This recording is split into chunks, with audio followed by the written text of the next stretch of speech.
कल्पना करा, एका अतिशय अंधाऱ्या आणि एकाकी गुहेत एक माणूस बसलाय. बरं. बाहेर घनदाट जंगल आहे आणि गुहेच्या अगदी तोंडावर हिंस्र वाघ दबा धरून बसलेत. बापरे, नुसत्या कल्पनेनेच अंगावर काटा येतोय. हो ना?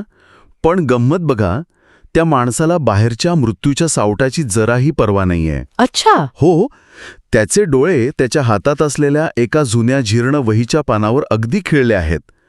तो तिथे 1-2 तास नाही तर सलग 5 दिवस तहानभूक विसरून डोळ्याची पापणीही न लवता ते एकच पान वाचत बसलाय. 5 दिवस सलग? अगदी सलग. हे सगळं एखाद्या हॉलिवूडच्या थरारपटासारखं वाटू शकतं, पण हा प्रसंग आपण आज ज्या साहित्यिक उतार्याची सखोल चर्चा करणार आहोत त्यातील आहे. नक्कीच. आणि हा उतारा खूपच रंजक आहे. हो, आपल्याकडे बाजिंद नावाच्या एका अत्यंत गूढ पुस्तकातील फक्त एकच पान उपलब्ध आहे, पृष्ठ क्रमांक 77. बरोबर. आणि आजच्या आपल्या या चर्चेचं उद्दिष्ट हेच सोडणं आहे की एका कागदाच्या तुकड्यात असं कोणतं अथांग ज्ञान दडलेलं असू शकतं जे माणसाचा निसर्गाकडे किंवा हिंस्र श्वापदांकडे बघण्याचा दृष्टिकोन मुळापासून बदलून टाकतं.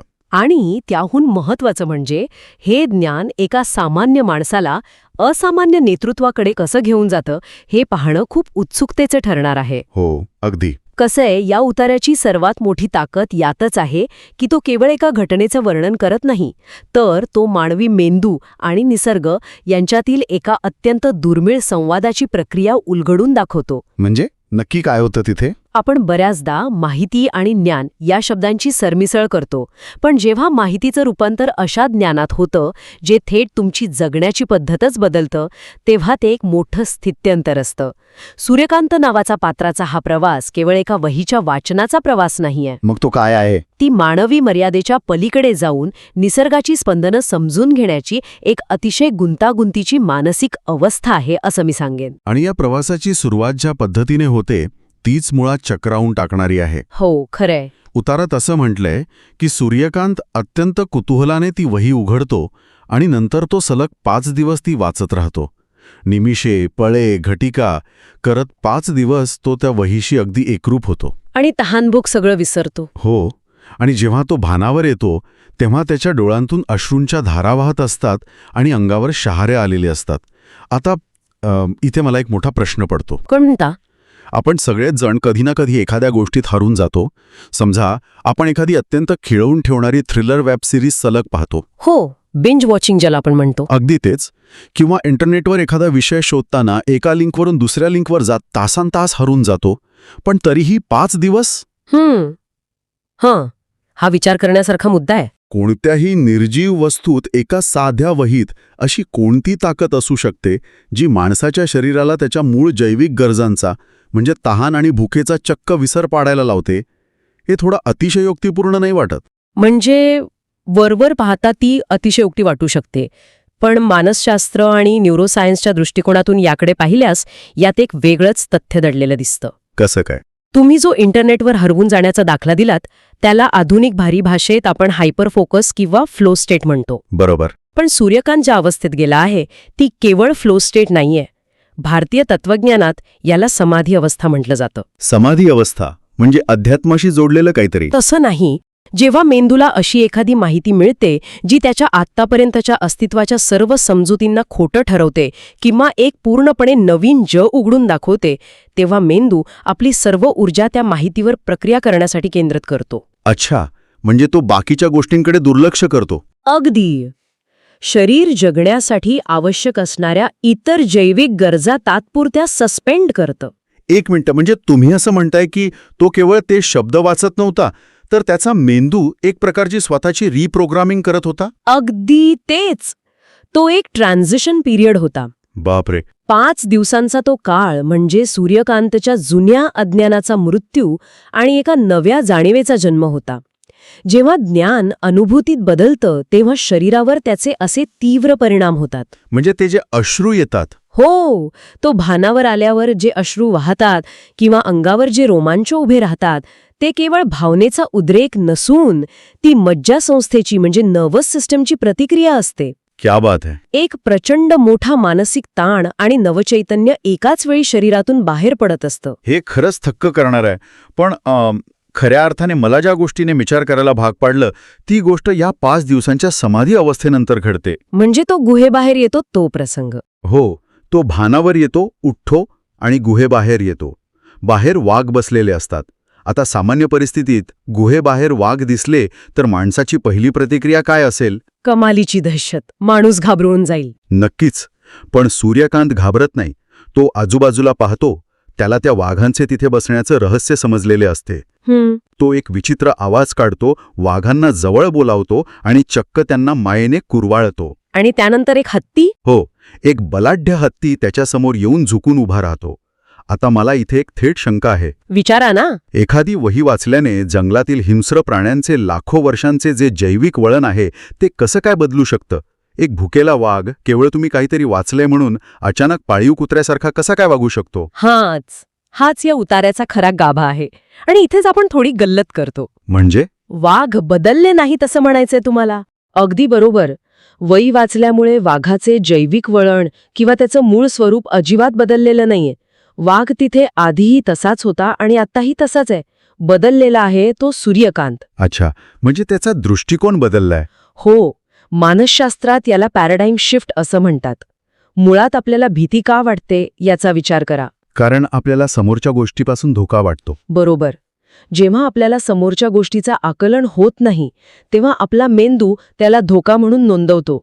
संवादाचा अभाव हीच भीतीची मूळ जननी आहे. म्हणजे अज्ञानामुळे निर्माण झालेली दरी भीतीला जन्म देते. नक्कीच. मला हे का जादूच्या खेळासारखं वाटतंय. कसं काय? म्हणजे बघा, जोपर्यंत जादूगाराची हातचलाखी आपल्याला समजत नाही तोपर्यंत आपल्याला त्या खेळाचं आश्चर्य वाटतं किंवा एक प्रकारची अनामिक भीती वाटते. बरोबर. पण एकदा का त्यामागील विज्ञान किंवा रहस्य समजलं की ती भीती कायमची निघून जाते आणि फक्त निव्वळ आनंद आणि समज उरते. सूर्यकांतच्या बाबतीतही असंच कायसं घडलंय का? हे उदाहरण अगदी समर्पक आहे. जेव्हा सूर्यकांत गुहेबाहेर येतो तेव्हा तो वाघांकडे हिंस्र पशु म्हणून पाहतच नाही. मग तो काय पाहतो?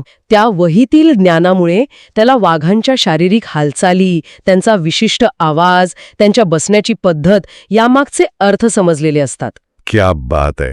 तो वाघ तिथे शिकार करण्यासाठी बसलेला नाही तर कदाचित संरक्षणासाठी, कुतूहलासाठी किंवा एखाद्या विशिष्ट नैसर्गिक ऊर्जेच्या ओढीने बसला आहे हे सूर्यकांतला वाचता येतं. म्हणजे तो त्यांची भाषा डिकोड करतो. हो, आणि जेव्हा तो त्यांच्या भाषेत तो विचित्र आवाज काढतो तेव्हा तो वाघांना सांगत असतो की मी तुमच्याच परिसंस्थेचा एक भाग आहे, मी तुमच्यासाठी धोका नाही. आणि प्राणी ते समजतात. प्राण्यांची सर्वात मोठी खासियत हीच असते की ते इंटेन्शन म्हणजेच तुमचा हेतू अतिशय अचूकपणे ओळखतात. पण हे सर्व शिकण्यासाठी ज्या बाजिंद नावाच्या माणसाने ती वही लिहिली होती त्याची बुद्धिमत्ता किती अफाट असेल याचा विचार करून मला जास्त आश्चर्य वाटते. हो ना, तो माणूस खरोखरच विलक्षण असणार.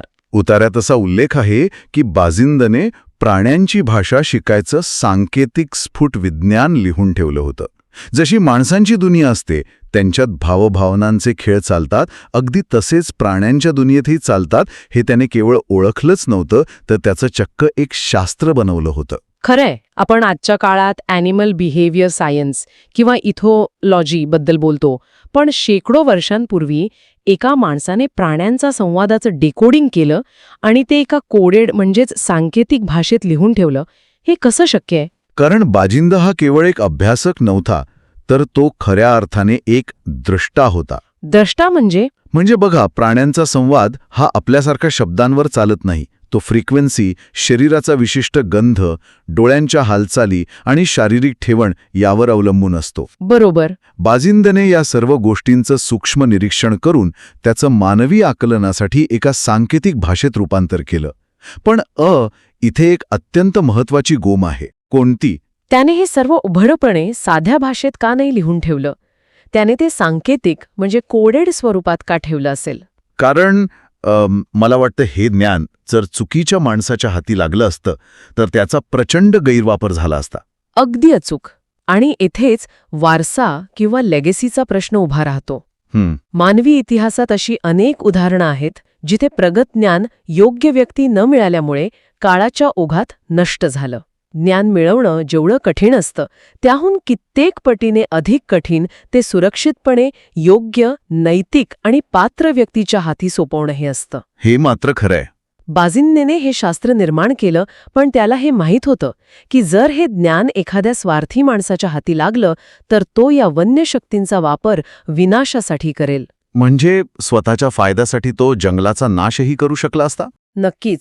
म्हणूनच त्याने ते सांकेतिक भाषेत लपवलं आणि ते कुठे लपवलं आहे याची माहिती अतिशय शिताफीने मागे ठेवली. आपला जीव जाण्यापूर्वी त्याने हे ज्ञान सुरक्षित राहील याची तजवीज केली. आणि मला वाटतं हीच ती जाणीव होती जिने सूर्यकांतला मुळापासून हादरवून सोडलं. हो, अगदी. जेव्हा त्याला बाजींच्या या सर्वोच्च त्यागाची आणि दूरदृष्टीची जाणीव होते तेव्हा उतार्यात म्हटलंय की त्याचे डोळे भरून येतात.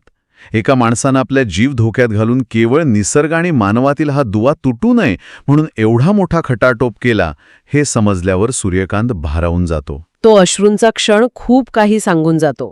तिथे सूर्यकांताला केवळ ज्ञान मिळालेलं नसतं, तर त्या ज्ञानासोबत येणारी जबाबदारीही त्याच्या खांद्यावर पडलेली असते. जबाबदारी? कसली जबाबदारी? निसर्गाला जिंकण्याचा किंवा त्याच्यावर सत्ता गाजवण्याचा बाजिंदाचा हेतू नव्हता. प्राण्यांनाही भावना असतात आणि ते आपल्याच विश्वाचे सहप्रवासी आहेत. हा तो अत्यंत प्रगल्भ विचार आहे जो बाजिंदाला पुढच्या पिढीपर्यंत पोहोचवायचा होता आणि तो सूर्यकांतापर्यंत पोहोचला. क्या बात है.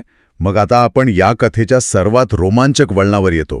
हो, शेवटचा टप्पा. सूर्यकांत आता गुहेतून बाहेर आला आहे. त्याला प्राण्यांची भाषा समजते. हत्ती त्याच्यासमोर झुकतायत, वाघ त्याच्या इशाऱ्यावर नाचत आहेत. एक प्रकारे तो आता त्या जंगलाचा अनअभिषिक्त सम्राट झाला आहे. बरोबर. त्याच्याकडे एक अशी सुपरपॉवर आली आहे जिच्या जोरावर तो संपूर्ण जंगल स्वतःच्या अधिपत्याखाली ठेवून एक आरामाचं, सत्तेचं आयुष्य जगू शकला असता. पण तो तसा करत नाही. तो वेगळाच निर्णय घेतो. उतारा पुढे सांगतो की तो कंबर कसतो आणि उजाड झालेल्या चंद्रगड नावाच्या ठिकाणी पुन्हा जीव फुंकण्याचं ध्येय उराशी बाळगतो. आता इथे मला पुन्हा एक प्रश्न पडतो. सांगा. जर त्याच्याकडे जंगलातील बलाढ्य प्राण्यांची फौज आहे जी त्याच्या एका शब्दावर काहीही करायला तयार आहे, तर मग त्याला माणसांची गरजच काय? चांगला प्रश्न आहे. पण उतार्यात स्पष्ट म्हटलंय की जोवर शूरवीर मनुष्याची फौज उभी राहत नाही तोवर बाजिंदची स्वप्न पूर्ण होणार नाहीत. असं का? प्राण्यांच्या बळावर किल्ला का उभा राहू शकत नाही? हा प्रश्न आपल्याला नेतृत्वाच्या आणि समाज उभारणीच्या एका अत्यंत खोल तत्वज्ञानाकडे घेऊन जातो. म्हणजे कसं?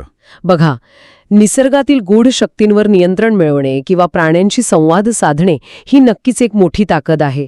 पण समाज किंवा सभ्यता म्हणजेच चंद्रगड उभी करणं ही पूर्णपणे वेगळी प्रक्रिया आहे. प्राण्यांकडे अफाट शारीरिक ताकद असते, त्यांच्याकडे निष्ठा असते. ते सूर्यकांतच्या सांगण्यावरून कदाचित एखादा खंदक खणू शकतील किंवा शत्रूवर हल्ला करू शकतील.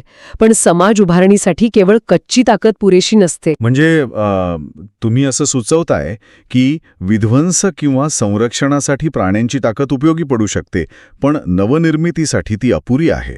बरोबर. चंद्रगड पुन्हा उभा करायचा म्हणजे केवळ विटांवर विटा रचायच्या नाहीत. मग काय करायचे? तिथे एक न्यायव्यवस्था उभी करावी लागते, अर्थव्यवस्था आखावी लागते, मूल्य आणि संस्कृती रुजवावी लागते. प्राण्यांकडे विवेक किंवा नैतिक सारासार विचार नसतो, तो मानवी बुद्धिमत्तेचा आणि शौर्याचा भाग आहे. हे अगदी पटण्यासारखं आहे. सूर्यकांतला हे अचूक समजलंय. त्याला मिळालेलं ज्ञान हे त्याला केवळ एक बीस्ट मास्टर बनवण्यासाठी नाहीये, तर एक विजनरी लीडर बनवण्यासाठी आहे. हा विचार एखाद्या महाकाव्याच्या सेनापतीसारखा आहे. त्याला वास्तवाचं पूर्ण भान आहे. नक्कीच. त्याला माहीत आहे की वन्य शक्ती ही निसर्गाचा समतोल राखण्यासाठी आहे, पण मानवी समाजाचा डोलारा सांभाळण्यासाठी मानवी शौर्य आणि मानवी फौजेचीच गरज आहे. अगदी बरोबर. वन्य शक्ती आणि मानवी विवेक या दोन्ही गोष्टींची जेव्हा सांगड घातली जाईल तेव्हाच बाजिंताचे चंद्रगड उभारण्याचं स्वप्न खऱ्या अर्थाने साकार होईल. इथे तो उतारा संपतो, पण तो आपल्याला एका मोठ्या संघर्षाच्या आणि नवनिर्मितीच्या अगदी उंबरठ्यावर आणून सोडतो. आणि हीच त्या एका पानाची ताकद आहे. अज्ञानाच्या अंधारातून सुरू झालेला हा प्रवास एका व्यक्तीला निसर्गाच्या सर्वोच्च ज्ञानापर्यंत नेतो आणि शेवटी ते ज्ञान त्याला एका महान सामाजिक ध्येयाकडे वळवतं. म्हणजे तो स्वार्थी होत नाही. नाही, ज्ञान हे केवळ वैयक्तिक मोक्षासाठी किंवा एकट्याने जंगलात बसून राहण्यासाठी नसतं, ते समाजाच्या उद्धारासाठी वापरायचं असतं. हा सर्वात मोठा धडा सूर्यकांतच्या या प्रवासातून मिळतो. आजच्या या सखोल चर्चेत आपण खरोखरच एका अद्भुत प्रवासाचा वेध घेतला. गुहेत 5 दिवस समाधी अवस्थेत असलेली ती व्यक्ती, बाहेर आल्यावर अज्ञान दूर झाल्यामुळे भीतीचं आनंदात झालेलं रूपांतर, बाजिंदची ती प्राण्यांची सांकेतिक भाषा आणि सर्वात शेवटी एका उजाड चंद्रगडच्या पुनर्बांधणीसाठी वन्य शक्ती आणि मानवी शौर्य यांची घातली जाणारी सांगड. हे सर्वच टप्पे चक्रावून टाकणारे होते. हो ना?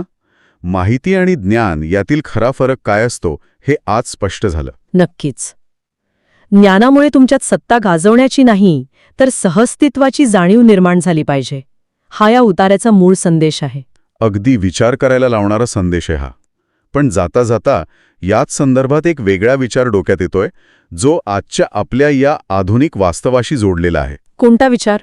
समजा कथानकातील बाजिंदांनी लिहिलेली ती प्राण्यांची भाषा डिकोड करणारी वही आजच्या या काळात 21व्या शतकात आपल्या हाती लागली, तर आपण खरोखरच त्याचा उपयोग निसर्गाशी संवाद साधण्यासाठी करू?